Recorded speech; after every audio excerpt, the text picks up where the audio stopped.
Hi everyone, welcome to ReeKay Sports Cricket. Today we're going to be doing a mid-season review for the IPL. The tournament now is at the halfway stage of the league phase, where each team has now played 7 matches of the 14 that will play in this phase. So we can have a good review of how the teams have been performing up to this point, strengths and weaknesses, and looking forward to how the second half of the league standings will go and who will make it through to the top 4.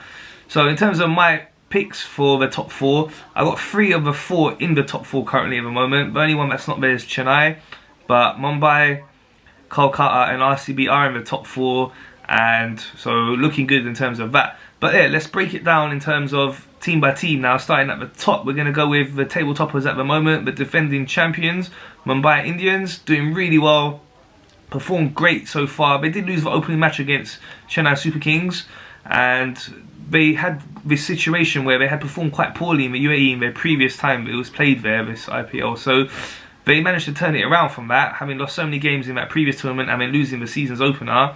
They come back firing and they won.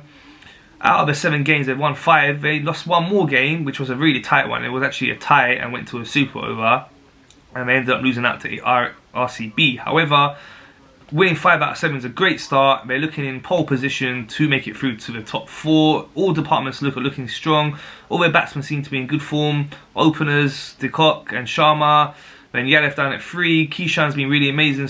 Great find for them this year. And then you've got the Pandya brothers and Kiran Pollard, that real firepower they have. Big hitters in that middle lower order there.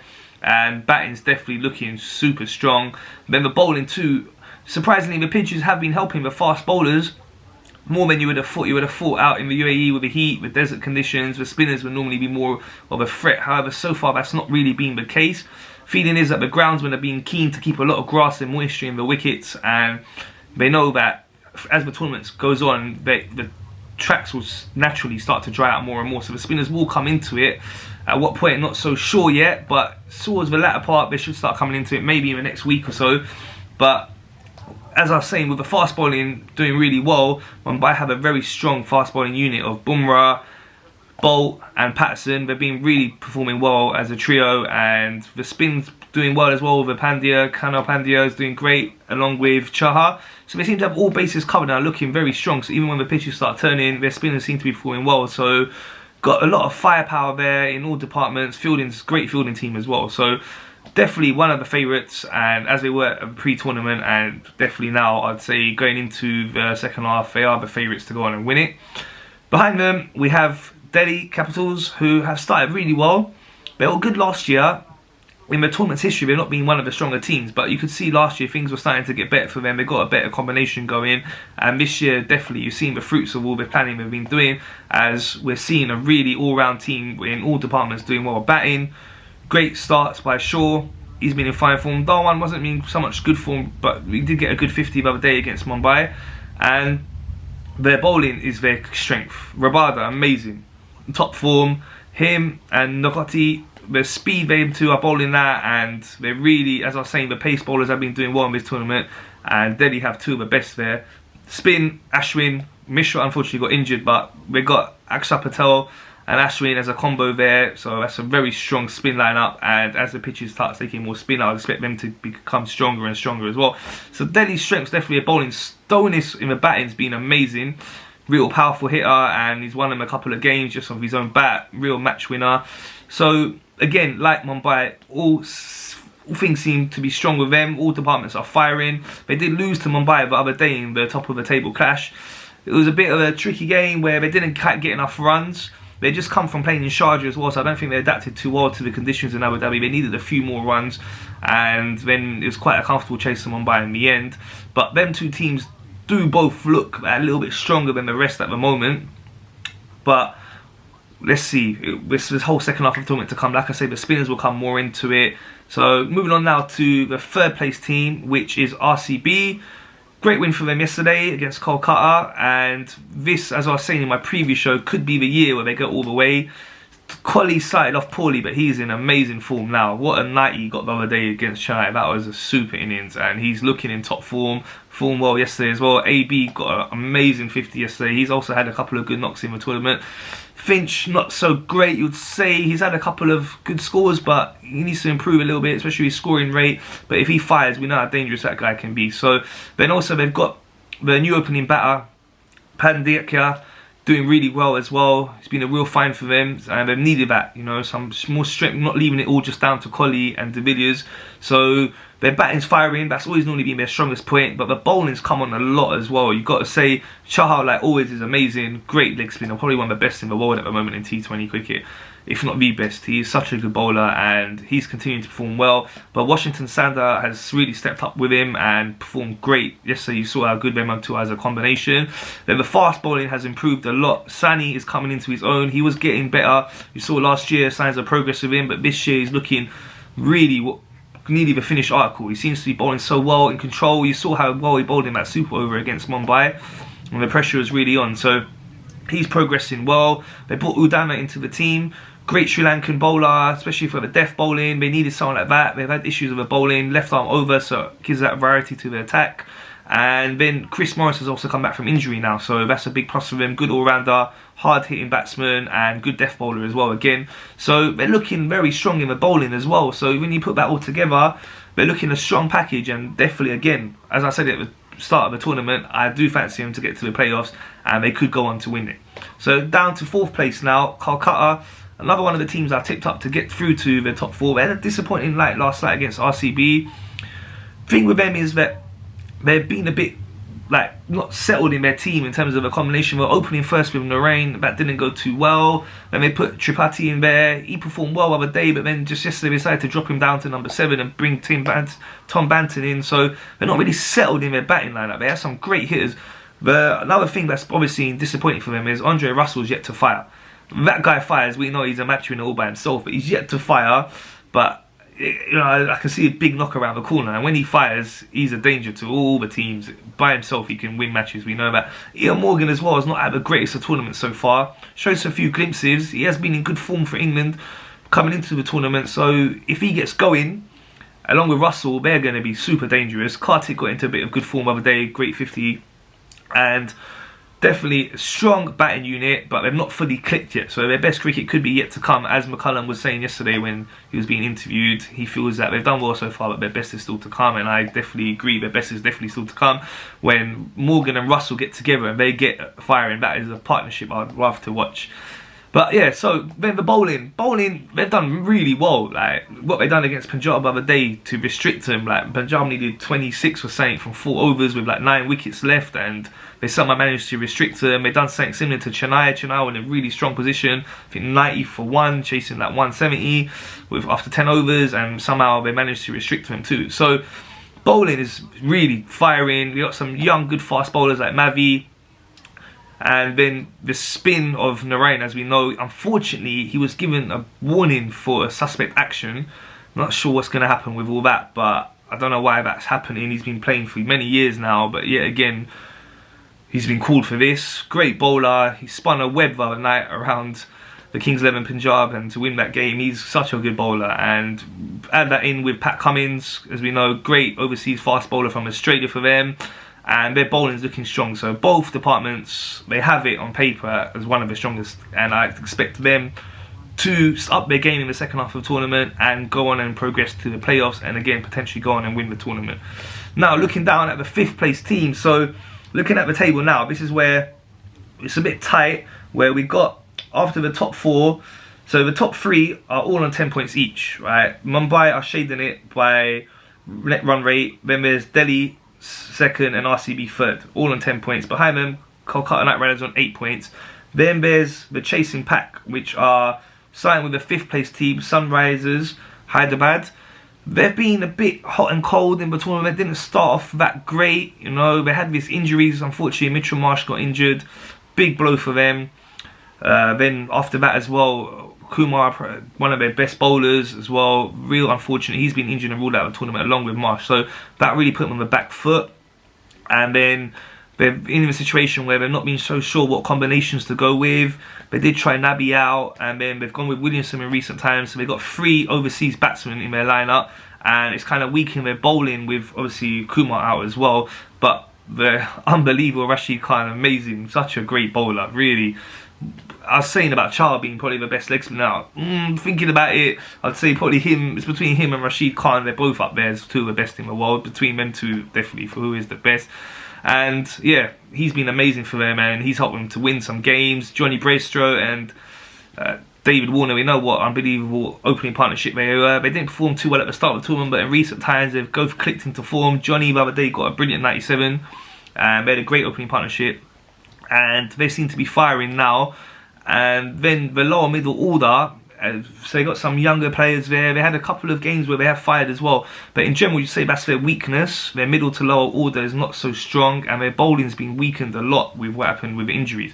So they've got a chance to make the top 4, but they're really reliant on Braistow and Warner firing up top, and if they don't, then I wouldn't be so sure they'll get the runs they need to win matches. So got a chance still, and with this IPL, as we know, all 8 teams are strong, and on any given day they have world-class players that can turn a game and win it by themselves. So definitely got a chance, but as I was saying, I expect the top 4 that are currently there to go through as the top 4. Then 6th place is Rajasthan Royals. So again, they've been a bit hot and cold. They started off brilliantly, as we saw. First couple of games in Sharjah, big hitting, massive scores. We got 220 odd against, or 218 or so, I think it was, against Chennai, and then followed up by chasing down 220 plus against Kings 11 Punjab, which was an amazing achievement. Trati, what, I could not believe what I was watching. That was some of the best bat. At first he was struggling, like he could barely get the ball off a square, and everyone's like, get out, let one of the other players come in. And then he just turned it around. Really, what an over, what he done to Cottrell, that over, just 6. It was amazing to watch. Really, some good games we've seen out in Sharjah, that big hitting going on there around the small ground. So yeah, started off great, but then had some disappointing results when they moved away from Sharjah. Top order really failed. That's been their Achilles heel in the last few matches, where Butler, Smith and Samson, their gun free, really struggled getting out for low scores. Somehow they won the last game though, thanks again to Turathra and Parag. Great partnership they put on. It looked like it was all like going in favour of Sunrisers Hyderabad in that game, but them two really put on an amazing partnership and managed to get the team home and chase down the score set by Hyderabad. So that's now giving them 3 wins. They now also are on the same points, 6, as Sunrisers Hyderabad. They're just below them due to net run rate. So again, got a chance looking at the team. Their strengths definitely, they've got like Archer, but their bowling, apart from Archer's being weak, you know, I'd say like Tom Khan went for many runs. Ben Stokes come back into it now, and he could maybe improve them as being as world-class all-rounder he is. But in general, I'd say their weakness is their bowling. The spinners haven't really fired that well. Gopal's been disappointing. Batting-wise, as I said, the top order has not fired, apart from them early games in Sharjah, but since then they've not fired. But Butler, we know how dangerous he is. If he gets going, he had 1 decent score in a losing cause, and if he can get going and click, then along with Stephen Smith, we know this guy is amazing, one of the best batsmen in the world. So that side lineup, if they can just up their batting and the bowlers can give Archer a bit more support, with Ben Stokes coming back in, they do have a chance to win some games and make it into the top 4, but I don't think they will. Then down to CSK, they've been the biggest disappointment of the IPL. So always known as one of the better teams, always performed well, got to many finals, always through into the top 4. If they didn't make it this year to the top 4, it would be the first time it's happened to them. So that shows you how strong a team they normally have been. Won the tournament multiple times as well. So really disappointing. Going into the tournament, many people thought that, you know, their team was aging. Some called them the dad's army of IPL, and like, you know, they were thinking some of the players are past their best, and it is looking that way. They've been really poor. They won them a couple of games. They've done well at the start of the tournament. As I said, they beat Mumbai, who are the current favourites for the tournament and the defending champions. So that was a great performance. But that was where a couple of batsmen done really well. The bowlers kept it tight, and then Raidu, great partnership he had with Du Plessis then, and they guided them home. Same with their second win. Bowlers kept it quite tight, and then it was a great partnership between Watson and Du Plessis again at the top of the order that guided them home to win by 10 wickets in that match. But apart from them 2 wins, they've been very poor in all the other games. Unfortunately, they had to chase in all the games. There has been a bit of a bias in terms of a batting first, bowling first situation. I'll go more into that towards the end. But yeah, so poor in all aspects, apart from Du Plessis and bits and pieces from other players. They've not really fired as a batting unit. They have some good all-rounders, they have good depth, but they've not been taking enough risks from what I've seen. They spoke about it the other day. Donny and Fleming were both talking about they feel they should be taking a few more risks. It's better to go taking the risk and get out than being too conservative and then giving yourself too much to do and ending up losing anyway. So they need to be a bit more brave on that front. They backed down to like 8. Bravo's coming in at number 8, so they got a lot of batting there. And if they're all-rounders, Bravo, Jadeja, Curran can start firing, they can get some big totals, you know. But bowling, again, has also been a weakness. I understand they're not been choosing Imran Tahir because the pitches have not been favouring spin bowling too much, and they're hoping later down the tournament that will happen because that is their strength for spin bowling. But that guy is a world-class bowler, regardless, even if it's not spinning too much. As we've seen with the likes of Chahal and Rashid Khan, doesn't always need the conditions to be favouring them that much. They're that good that they can win you games. So it's a surprise they've not brought him in. Like, they should really be bringing him in today's game. Like, they got Sunrisers Hyderabad today, and you would hope they'll bring him in because he's a match winner, and they're lacking that at the moment. Their bowling looks weak in general. Look like all the same type of bowlers, same pace. Curran, Bravo, Chahar. You know, no standout performers in the bowling, and it's showing. They've had some huge scores scored against them, and they've not been able to chase anything down. As I say, all the games they were having to chase, and only the 2 games they managed to chase down. The other 5 they couldn't do it. So yeah, they need to have a good look at their setup, their side, and be a bit more brave. I don't fancy them to make the top 4 now. You know, can never write them off. Like I said, all these teams are great. There's 7 games left. They could go on and win all 7 and qualify for the top 4, but it's looking highly unlikely, especially with the way the team's playing. Okay, then that takes us down to the team at the bottom of the table, who unfortunately is Kings 11 Punjab, who have only won 2 points, 1 win only, 1 solitary win. They've had a couple of opportunities where they could have won matches right at the start against Delhi. They really should have won that match. Like, it ended up getting to a tie in a super over, but they had it in their hands. Their opening batsmen have been amazing. Agarwal and KL Rahul as a combination have been up right in the top 5 batters in terms of runs scored in the whole tournament. They've given him many solid platforms, but the middle order's not really fired. Puram fired a couple of matches here and there, but like as a unit, they've not fired. Maxwell's been super poor. Really unlike him. Like he looked in such great form just coming into this tournament. He got a great 100 against England in the 3rd one-day international match there, and you would have thought he's in fine form and he's going to have a great IPL, but he's had a really poor IPL. That's been a big letdown for them. I don't know if they're going to try and bring Chris Gale in now and give him a go. They're thinking with Gale as an opener, and their opening partnership's done so well, so what to do with that? But I would probably bring Gale in and send him to bat at 3. Keep openers together and bring Gale in at 3, because Maxwell seems to be in no form whatsoever, and Gale, if he gets going, as we know, again, he's a match winner. So batting, you can't say it's been a weakness because the openers have done so well, but the mid order's been a massive weakness, so that's what letting their batting down. Then the bowling is their biggest weakness. They've been so poor in terms of their bowling. Shami's their stand-up bowler. He's done quite well on most occasions, but the others around him have been so poor, especially with the death bowling, and they've been conceding so many runs and lost from positions they should not be losing from, and giving away massive amounts of runs in the last 5 overs. Surprisingly, Jordan's not done so well with the death bowling. Normally you can rely on him to be good at the death. He's done it many times for England and Sussex, but hasn't really fired in this IPL. Cottrell as well has been poor. Their spin as well, they got the young spinner Bishraf. He's done okay here and there, but he's not really a world-class spinner. So in general, their bowling is a massive weakness, and I just can't see how they're going to make it into the top 4. I don't see them winning, like I was saying, the 7 in a row, or even 6 out of the 7. Can't see it happening, so I see them probably finishing bottom of the table.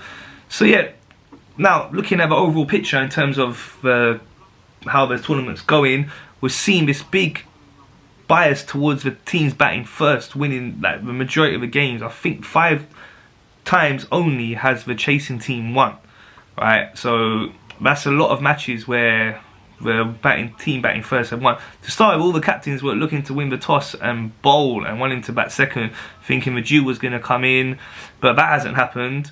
And what we've seen is that there's been a big bias for, out of all these matches, we're talking 5 teams have managed to chase. Okay, so that is a big ratio in favour of batting first. really surprised that the ratio is like that. In general, in looking at the historical facts, for example, in Dubai, the historical thing was that 70% of the sides chasing were winning, and in Sharjah and Abu Dhabi it was around 60. In Abu Dhabi it has been a bit more even between the two, but in Dubai and Sharjah it's been heavily favouring the teams batting first. Now, as the tournament goes on, you would expect that to continue, because you would expect that the pitches would continue to slow down, favour the spin bowling, and as we know, when it slows down, it's harder to chase down the totals through the match. But it's always best to bat first when the wickets at its freshest. So it's looking like most of the captains now are just going to go with batting first. I can't see too many going with batting second. So the toss could play a big role in these matches going forward. These teams, as we know, they're all strong, well, especially the top 5, 6, I would say, that on any given day they are capable of beating each other. So if the toss has that much of an effect on if the team bats first, gives them that much of an advantage, we could see a lot of games where the stronger teams could lose to the teams that are not so strong just because of the toss and having that advantage. So that is a bit of a worry, as you wouldn't want that. You'd want it more to be an equal situation between batting first and winning and batting second and winning, but that is just the way the tournament's gone so far. So yeah, as I was saying, the top 4, I've pulled out Chennai now, looking at how it's gone. I don't think they're going to be there, but the other 3 that I went for, I think Mumbai, Kolkata and RCB will be there, and then to join them is going to be Delhi for me. So that is looking like the top 4. Who could win from them top 4? The stronger 2 looking at it at the moment are Delhi and Mumbai. They seem to have all departments covered and slightly stronger than the other 2. However, the other 2, as I was saying, are looking super dangerous as well. RCB's batting's firing and the bowling. Kolkata batting not so much yet, but there is a lot of to come. If they're batting fires, we know how lethal that batting lineup is, and then the bowling's doing well already with them. So between the top 4, again, see how it goes, but I'm still going to stick with my pick of RCB winning the tournament. I think it's Kohli's year. He's looking super determined, in fine form. De Villiers is there, doing well with him. Them, that combination together is always beautiful to watch them 2 bat together. Such a beauty. Like watching them last night again, just they complement each other's styles really well, and they're 2 of the best players to ever grace the game. So seeing them legends back together is amazing. And like I say, they're always, their weakness was their bowling, but it seems like it's getting stronger this year. They seem to be picking the right players, got the right combination, got 2 really good spinners, fast bowlers. They got a couple of all-rounders as well. That gives a balance to the side, and I like the way they're looking. So I'm going to stick with my prediction for them to go on and win the tournament. So that's our mid-season review for the IPL. For all content relating cricket and many other sports, keep it here. And please remember to subscribe, like and share. Thank you.